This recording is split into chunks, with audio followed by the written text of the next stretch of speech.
You're listening to the Options Insider Radio Network, the home of the Options Podcast. For more quality options programs, visit theoptionsinsider.com or search for Options Insider Radio Network in your podcast provider of choice. Listeners can also access all of our programming through our mobile app available in the iTunes and Google Play stores. Select programs are also available via live stream at mixlr.com/options-insider. That's mixlr.com/options-insider. Don't forget to follow along with your favorite programs and submit your own questions for the hosts at twitter.com/options, stocktwits.com/options, facebook.com/theoptionsinsider, or via questions at theoptionsinsider.com.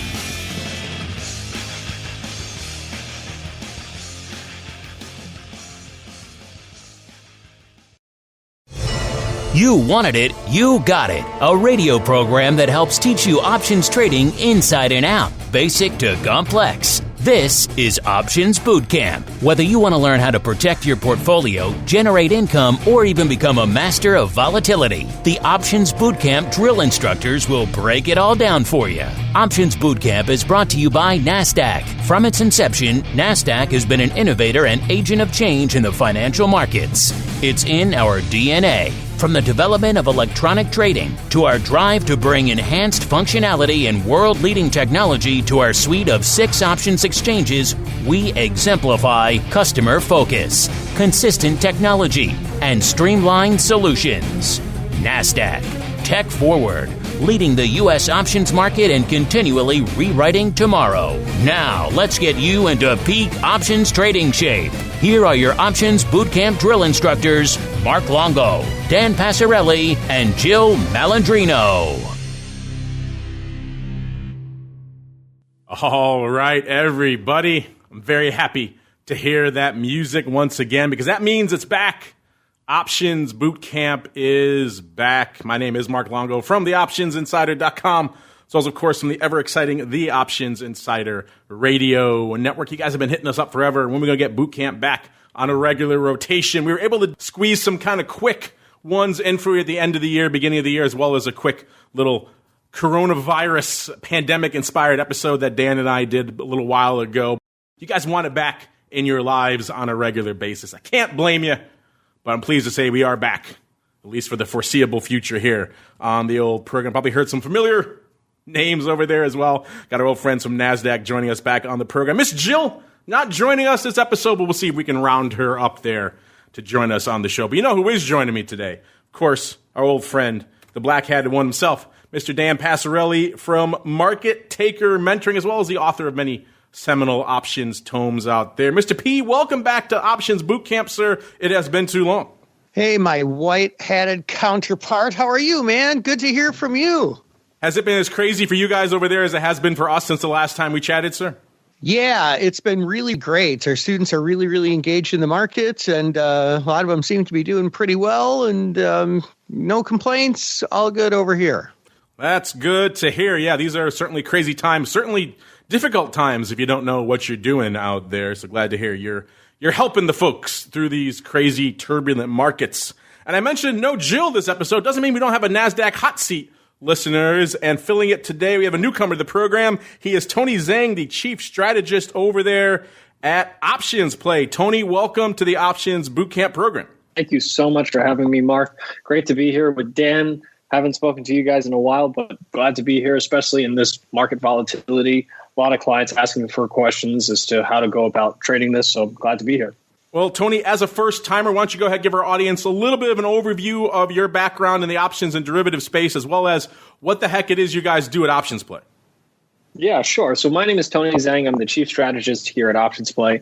I'm one of the co-founders of this company. We provide technology, education, and professional services for institutions who are basically looking to grow their options business. We started this company about 7 years ago as just purely a technology firm. We were trying to build the best user experience for options traders because at the time we really just thought option chains weren't quite enough for most beginners to get started. We wanted to make an experience that was a little easier and guided. And so we tried to create a better user experience for options trading, and that's really how OptionsPlay was born. And as a result of that, naturally, we started getting into educating both retail and institutional customers as to how to utilize OptionsPlay and best practices for option strategies. And now we provide professional services for all sell-side wealth management exchanges globally to help them market options as an asset class. There you go. And if our listeners, they want to access your information and your offerings, can they go directly to OptionsPlay? Are they going to get it through their brokers? Is it a combo of both? How do they get access to it? It's a combination of both. So some brokerage firms, and quite a few of them, offer it through their platforms such as Merrill, Schwab, Fidelity. But you can also go directly to optionsplay.com and subscribe to OptionsPlay. You're going to get some additional services like our trading ideas, our education, if you go directly through optionsplay.com.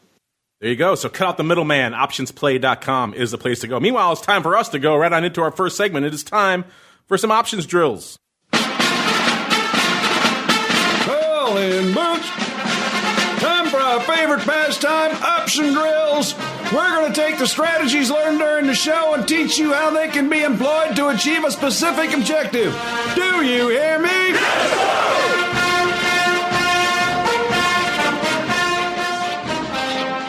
All right, I've said it before, I'll say it again. I love doing this show because it always feels like the 4th of July here whenever we're doing this program. It doesn't matter that it's a cold, actually snowy day. It's like a January day in Chicago here today. So much snow, there was a 60-car pileup downtown Chicago. How crazy is that? Never see that, listeners. So that's the kind of conditions we're dealing with here. Not to mention, of course, the broad macro conditions that are plaguing everyone out there right now. But a little bit of the old options drills and the options boot camp sounds go a long way towards making you think it's 4th of July, at the very least, Flag Day out there. But of course, on the last episode Dan and I did together, kind of broke down some interesting trade ideas that were very useful in these extremely volatile markets. It's been a little bit of time now, not a ton, about a month and change, but a lot has happened in the broad marketplace. So maybe, Dan, let's start there. The last time you were on the show, you kind of had your top 3 strategies you were recommending in the marketplace right now. One of them, which I think we both joked about, which was kind of crazy, was a long straddle. And, we've always talked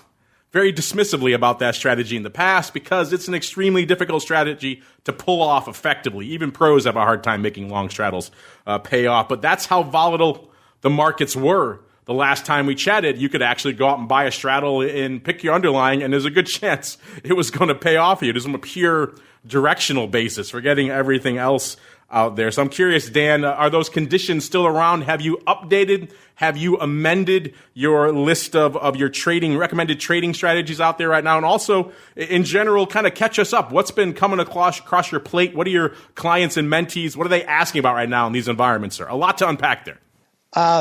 Yeah, the thing is the market just keeps changing with this. I mean, when did we talk last? Like 2 weeks ago, right? Yeah, I mean, I would say, I think, as I recall, the strategies that we talked about were selling puts, buying calls and puts on breakouts, and straddles. And those still are some of the more viable strategies. Some of them, I would say that two out of 3 of those got a little bit tougher. And I'm adding to that list, time spreads have been working out really, really well in our group coaching class. Coach John talks about time spreads all the time. They're about the best spec play you can make right now. But there's kind of like how in wine country there's microclimates. Like you walk 10 feet away and it's a slightly little different climate. That's kind of what we got in this market. Like next week it's kind of like a different micro market. Yeah, it is very much a micromarket. I like that term, micromarket. I may have to borrow that, sir. Hopefully your licensing fees are reasonable. And I did look it up. It was pretty much exactly a month ago. That's what I thought last time you and I chatted. It was March 17th. So we're recording this, listeners, on what used to be tax day, April 15th. No more. You can thank the pandemic for that. I suppose one of the few silver linings of this broad global pandemic. We all have a little bit more time to pay our taxes out there. So, Dan, sounds like time spreads are kind of your go-to trade du jour right now, sir. Yeah, they've been working really, really well in our group coaching class. There you go. Time spreads. We'll get into that more in a little bit. But first, before we get to that, Tony, catch us up. Obviously, you've never been on this program before, so a lot to catch us up on. But in general, you guys interact with a broad spectrum of the retail. And as you mentioned, more and more of the institutional paper and order flow out there as well. What are you seeing broadly from your various clientele out there? What are they looking for? What kind of strategies are they coming to you for? Is it just, hey, vol's high, we want to harvest some premium? Is there something else afoot? What are you seeing out there at Option Play right now, Tony? So first and foremost, I would say the most common question that we're getting right now is, are we currently in a bear market rally? Is this going to sell off again? That's I think, top of mind for most options traders, because direction is still by far the most important thing. And then you get into volatility and whether it's time to sell or buy. I think it's great that you guys mentioned the straddle strategy. And I think, even in your notes, you discussed that it's a rare conditions. It's rare when straddles work. And I don't think we're still in that environment right now where straddles could still work. But as Dan said, time spreads is definitely the strategy that we're predominantly using right now. We're also doing some selling of credit spreads, especially as the markets continue to rally. We are trying to fade that rally right now using call credit spreads. So those are the types of clients, those are the types of strategies that we're predominantly focusing on. Buying calls and puts right now, I think, is a little tougher at the moment, just because implied volatility is still fairly high. And volatility is slowly pulling back, and vol is subdued right now. So, those are the types of strategies that we're predominantly looking at and fielding the question as to where are the markets headed going forward.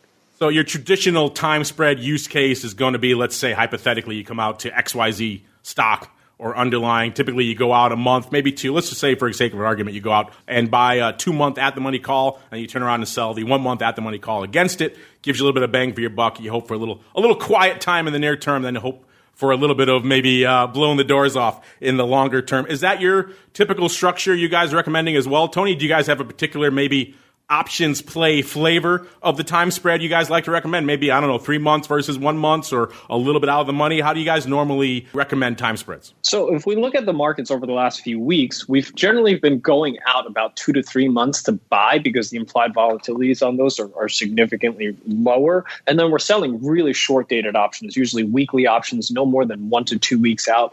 For a lot of the trades that we're looking at, the options that we're buying may be trading at half the vol of the weekly options that we're selling. So we're really trying to take advantage of the short, or the extremely elevated premium in the very short dated options to offset, the longer dated implied volatility.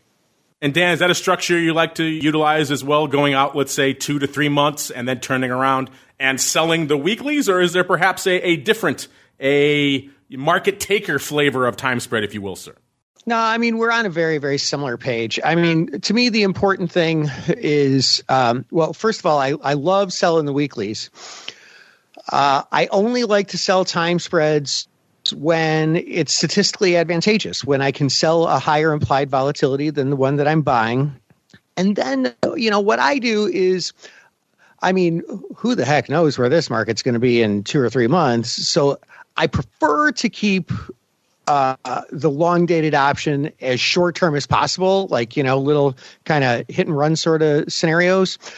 But I also want to make sure that I'm buying a low volatility, one that's less likely to get crushed, or if it does get crushed, not fall quite so much. So, I just kind of go through the term structure volatility. If the front expiration's high, that's the one that I'm going to sell. And then I go to the next consecutive expiration. If it's lower, good sign, but let's see if I can do a little better, maybe skip an expiration. If it's yet lower, good sign. Can I do a little better? Let's skip one more expiration. And then, presuming we have weeklies, I tend to stop about there. I tend to go to be buying 3 to 4 weeks tops, if possible. And I know we're going to get this question. I'm just going to head it off now. In fact, I haven't checked the chat. Maybe it's in the live chat already. But I know we're talking time spreads. We're saying it's a favorable environment. We're talking about structure. They're going to ask us, what are some underlyings that you're seeing very favorable setups for with this roughly 3-month versus weekly setup? So, Tony, I'm going to save us time on the next episode. We're just going to answer it now. What are some of the more popular underlyings that you're seeing people trading time spreads in right now effectively? So, at least for our customers, we're predominantly looking at, where we see the disconnect in this particular market. And right now, the consumer discretionary sector is the one that we're focusing our attention on, looking at the high frequency credit card data, looking at where the markets are currently trading. We think that is a sector that is a little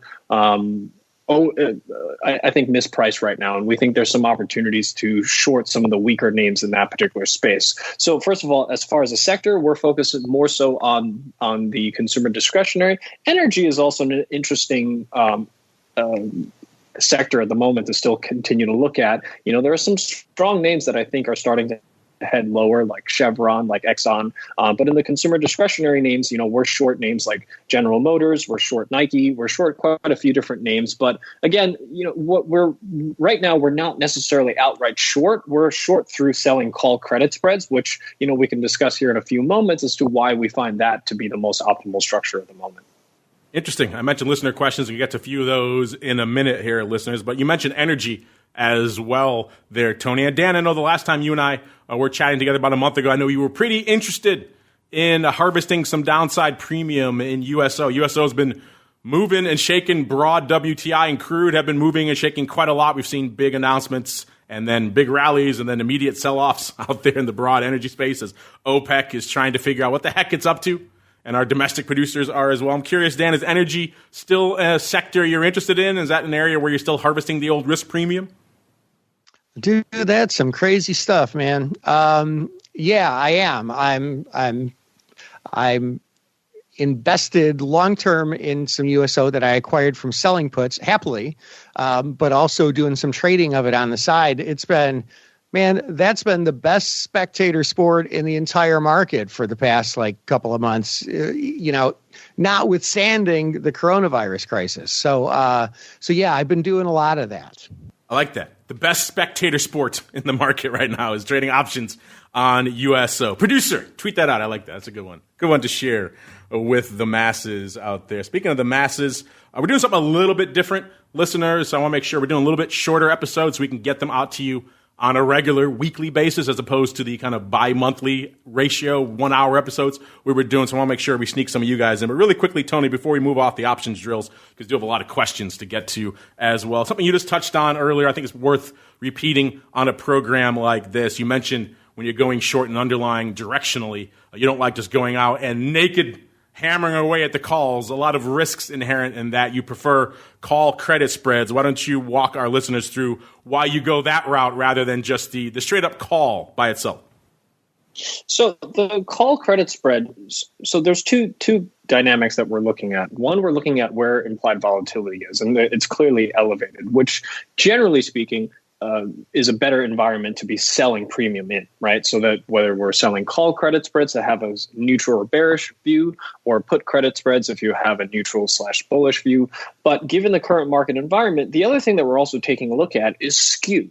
And what's really interesting is that if you look at selling a call credit spread, where you're selling the at the money call and then buying back an out of the money call, those out of the money call options are trading at fairly low implied volatilities, which actually makes selling call credit spreads a better strategy than selling put credit spreads, if you're directionally neutral, simply because right now, if you look at out of the money puts, they're actually trading at a higher implied volatility than the at the monies, which negates some of the effects of the high implied volatility that you're trying to sell to begin with. So, that's why right now, from our perspective, first of all, just because, we don't exactly want to be fighting the Fed right now in terms of taking on shorts.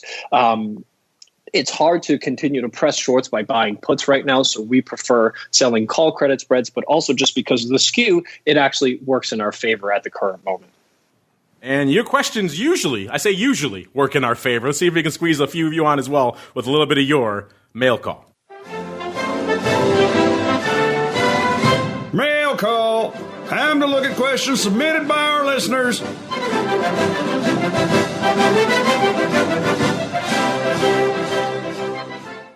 You should see me here in the studio, listeners. I'm waving my flag, got my sparklers going. So patriotic, the music for this show. Of course, welcome to Mail Call, the portion of the show where you guys take the reins, your questions, your comments, your insights, your snide remarks for Mr. P. We forward those to him, don't worry. Let's kick it off here. Here we go. Oh, I like this handle. El Diablo, the devil himself writing in.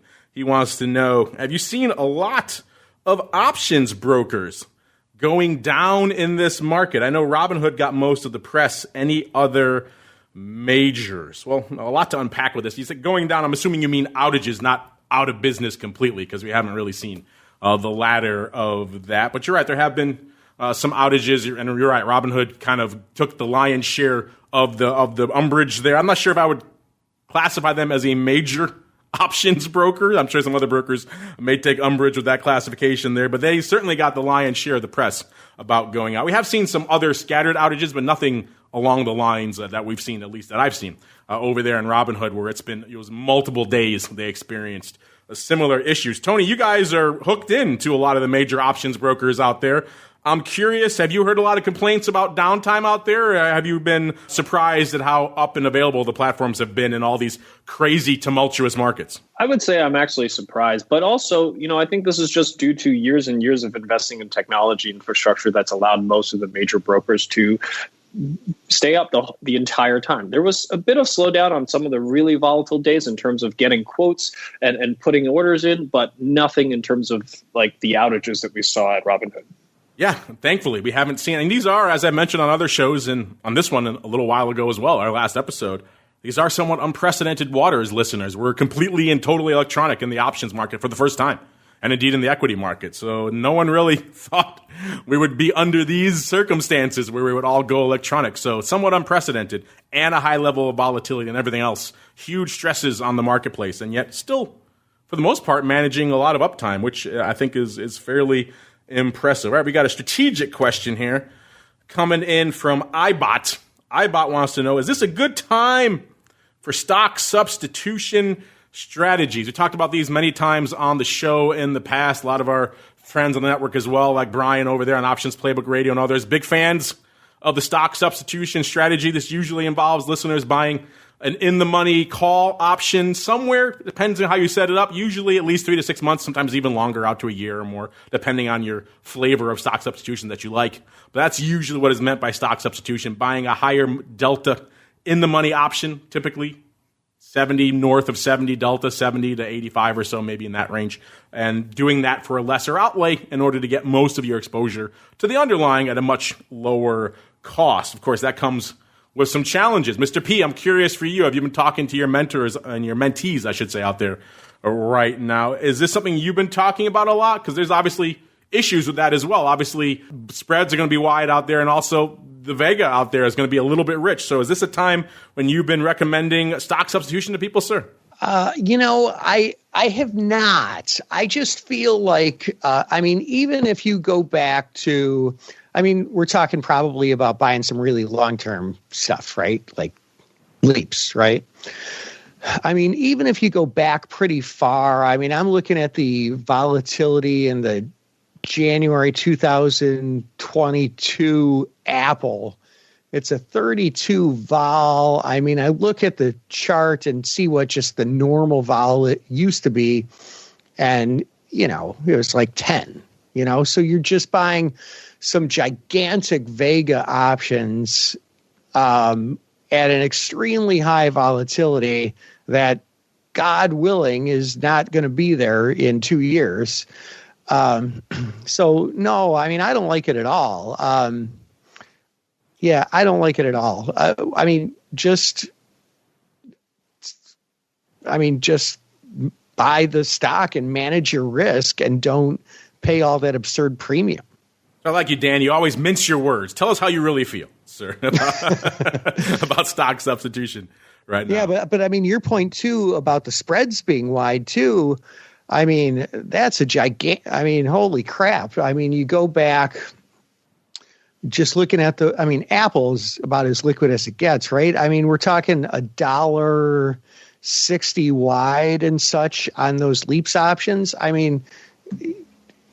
That's less than 1%, but do you really just want to start your trade a little less than 1% in the hole? That's crazy, man. Crazy. Yeah, these bid-ask spreads alone in these markets are getting better, but still, these bid-ask spreads alone will hurt you if you're just lifting offers and hitting bids, particularly out there in the leaps. Tony, same question for you. Are you on the same page as Dan and I out there that you're not a really big fan of stock substitution, or maybe point counterpoint? Maybe you're a huge fan of it. You love it right now, sir. How do you come down on this debate? So I haven't really traded a lot of stock replacement strategies. We predominantly, at least in this particular market, have been talking a lot about selling put options, especially on stocks that you want to purchase. The high implied volatility right now for many of the big name stocks, and I'm talking about, the top 100, 200 names by market cap, you're collecting 1.5%, 2% of the underlying stock price in 3-4 weeks selling put options. That's a strategy that we would much prefer customers use if they're trying to acquire stocks. The vol that you're paying for those calls, I think, like you said, it's just too expensive.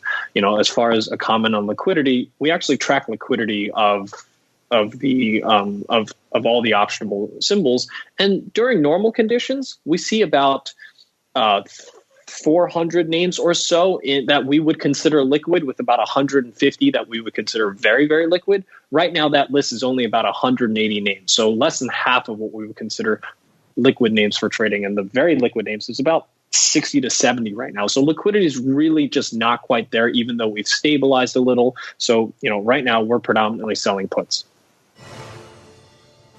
All right, a lot to unpack there as well about liquidity. Unfortunately, listeners, that music means we have to get out of here, at least for right now. But don't worry. We know a ton of you have questions. Well, we're coming right back pretty soon. So just hit next on your podcast device of choice there to answer a whole bunch of your questions in a very special pandemic-themed mail call episode. Before we go, they go back around the horn.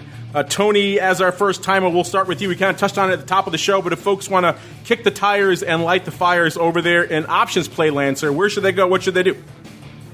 They should go to optionsplay.com. We have an access to a free 30-day trial. You can test everything out, our platform, our education, our ideas, and then decide whether it's suitable for you.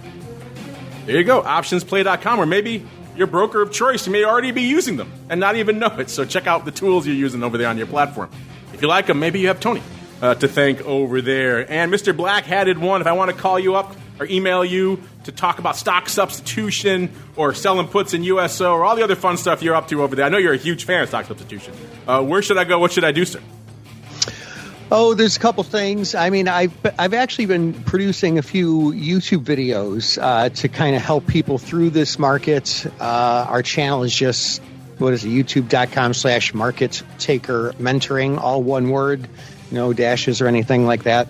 youtube.com/market taker mentoring. So, yeah, I mean, check it out. Maybe you find something helpful there.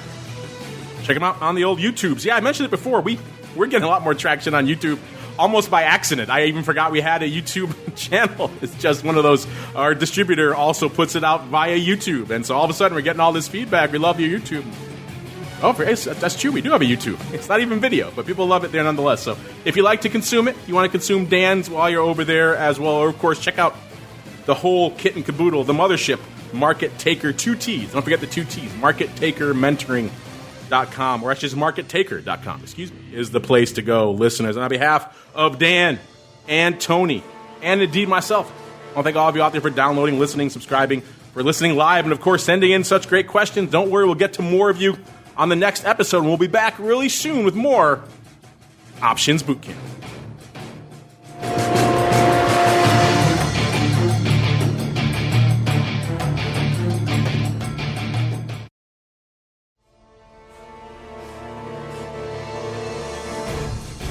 Options Bootcamp is brought to you by NASDAQ. From its inception, NASDAQ has been an innovator and agent of change in the financial markets. It's in our DNA. From the development of electronic trading to our drive to bring enhanced functionality and world-leading technology to our suite of 6 options exchanges, we exemplify customer focus, consistent technology, and streamlined solutions. NASDAQ. Tech forward. Leading the U.S. options market and continually rewriting tomorrow. You're listening to the Options Insider Radio Network, the home of the Options Podcast. For more quality options programs, visit theoptionsinsider.com or search for Options Insider Radio Network in your podcast provider of choice. Listeners can also access all of our programming through our mobile app available in the iTunes and Google Play stores. Select programs are also available via live stream at mixlr.com/options-insider. That's mixlr.com/options-insider. Don't forget to follow along with your favorite programs and submit your own questions for the hosts at twitter.com/options, stocktwits.com/options, facebook.com/theoptionsinsider, or via questions@theoptionsinsider.com.